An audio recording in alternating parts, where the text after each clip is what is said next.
Hello and welcome to another edition of dashawns2cents.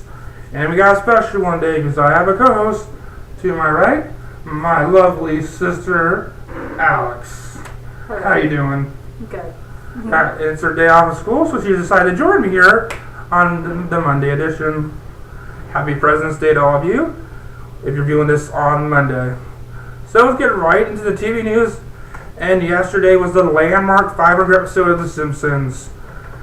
Decent episode. And they had a nice little couch intro, which kind of made you have a headache, right? Yes. They could have slowed it down just a little bit. My eyes are hurting. Yes. But it was pretty good. And they got tell them the plot of the Simpsons. Okay. So, for those of you who haven't seen it, because I'm pretty sure everyone should have watched it. Yeah. That the town of Springfield got together and decided to banish the Simpsons from Springfield. So they leave and they go to the Outlands and they find a new home there. And then Marge and Homer decide to sneak into Springfield at night because Marge is missing it. Yeah. They get caught there and then they get sent back to the Outlands, and then one by one their friends and neighbors and the town comes and takes over the Outlands. So and then in a funny ending, they leave Sprinter alone at Springfield. Yeah. And then Bart comes on a helicopter Yeah. and then gets him, and he hits everything, and then it's over. He's all the ropes and gets in there, says, "Thank you for 5 episodes, and now go outside and complain on the internet about it." Which, I won't complain. The Simpsons haven't been good in the past couple years, but here and there are good episodes, but I know people hate on it because it's not as good as the 90s, but it's not as good, but they still have good episodes. It's still a decent show. So let's go into cast. I really think that it should have been a special, about an hour, because it was really short. It was really short, yeah, and the plot could have gone an hour, and they kind of just squeezed it all in. Yeah, I agree, it should have been an hour. And let's go into cast news, which has been the theme of my show for the past 3 weeks, because we're getting the pilot season, and everybody's getting ready for the next fall season, because this season's about to end. So, Elena de la Garza has landed a lead role in NBC's medical drama pilot, Do No Harm. She's been in Law & Order as the DA, which I loved her in. She's a great role, and she also guest starred on Six Mammy for a while. She will play a confidential news what? Neurosurgeon who has loads of chemistry with the series yet to be cast Top Doc. Deadline Hollywood has reported. Sounds like pretty cool, and one of the Borgia's producers is set to co-star in the project. The Borgia's Rhoda.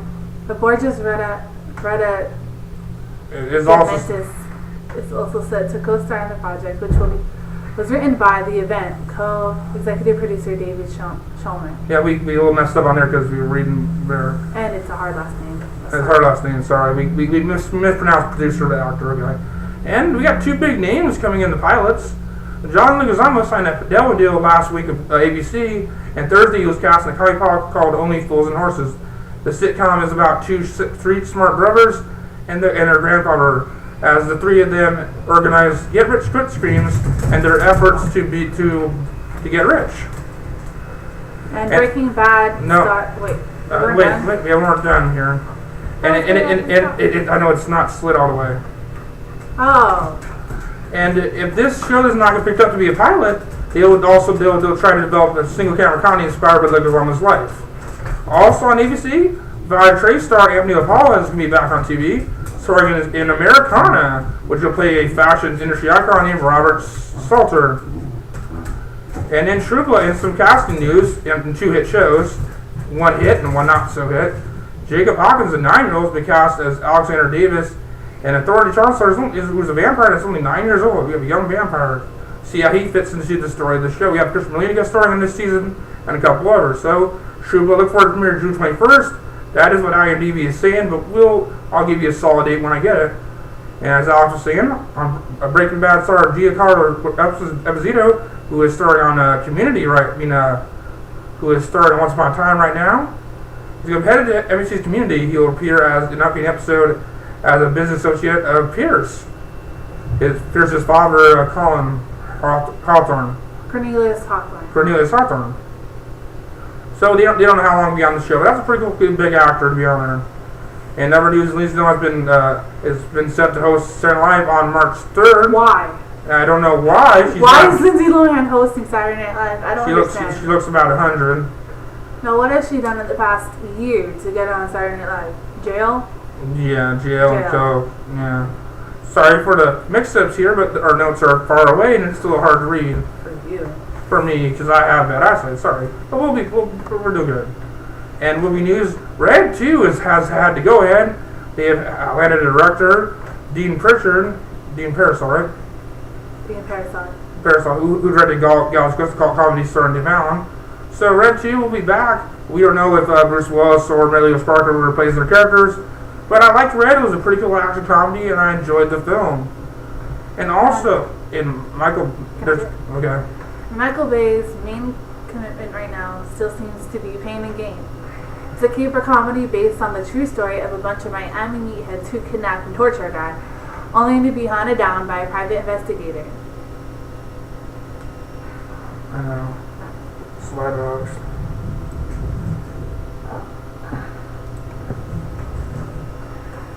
Because the victim survives and vows revenge. Right now, Mark Wahlberg and The Rock are set to play the two main road ragers. Yeah.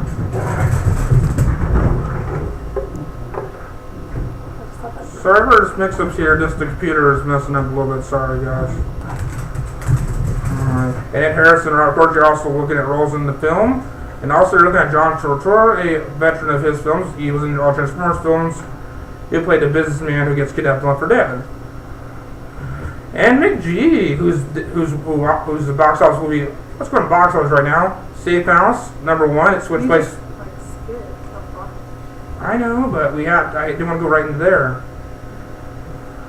McG is playing a Die Hard-esque movie about a kid who's clearing his father's name by breaking into the MIB headquarters.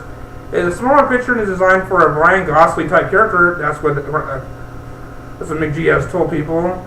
So Ryan Gosling's not a kid, so I don't know what he's talking about. That it'd be like a teen Die Hard film.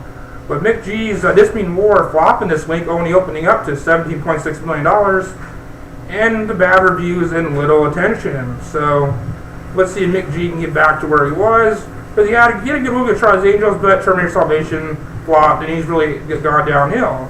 And plus, he's afraid to fly. And how are you a director going to all these locations and you can only film in America? So one time he was set to direct Superman, but they're going to fly to Australia to film, and he couldn't get on the plane. I feel scared. I'm afraid to fly. Yes. And box office top 10. I wasn't going to the Bigelow news.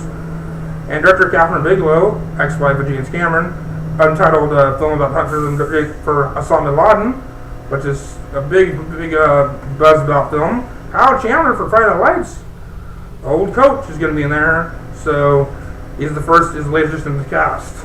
And in box office this week, Safe House led it the way, $24 million, and The Vow #2 with 23.6, a very 24.9, and then The Vow at 23.6. There's a little switch from last week to Safe House #2. Seems like the men came in there and bring Safe House #1. And Ghost Rider flopped. It made less than the last one made. And Journey to the Mysterious Island made way more than I thought it would, at $20.1 million. Yeah, it opened up at $20 million. It's made over $100 million overseas.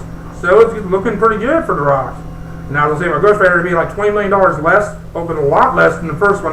The first one opened like at $40 million, but it was a lot less competition back in February of 2005. And also Star Wars Chronicle of the Women in Black, The Speaking Word of Anarchy, and The Great round of the top 10. And also in other news, CM Punk, the WWE champion, has been having a Twitter war with Chris Brown after tweeting this: I would like Chris Brown to fight somebody that can defend themselves. Me curb stopping that turd would be a WrestleMania moment. And Chris Brown retweeted it back at CM Punk. CM Punk needs more followers. He's such a leader. Not to mention the rules. The roids he's made it utterly impossible for him to pleasure a woman. And we know Maria's been dissing him too. And then Chris Brown tweeted again. Positively, regardless of how you feel. At CM Punk, contact my assistant and I'll have and send you an autographed pic for my biggest fan. And also, Chris Brown news, he tweeted Rihanna happy birthday, and Rihanna actually responded. So they've been tweeting back and forth, and the romance is heating up. The gossip numbers are heating up. So let's see where we got her. Oh, 10 minutes. And thanks for sticking with us to this show. I know it's kind of hard with the notes being a little off, but it was a good show, right? Yeah. A good show. Okay. Have any thank yous and shout outs you want to give? I'm on CM Punk's side, just so you know. Everybody's on. Yeah, we're all on CM Punk's I never liked Chris Brown, so okay, that's it. And the details of Chris Brown's incident with Rihanna have been out, and it was really bad. If you want to read it, I read it. I wanted to punch somebody. He's a terrible person. Boo person. But his music's good. As an artist, he's great. But as a human being, he's terrible. So make sure to like this video. Make sure to share it. Like the Facebook, follow us on Twitter, and have a nice day. Okay, bye.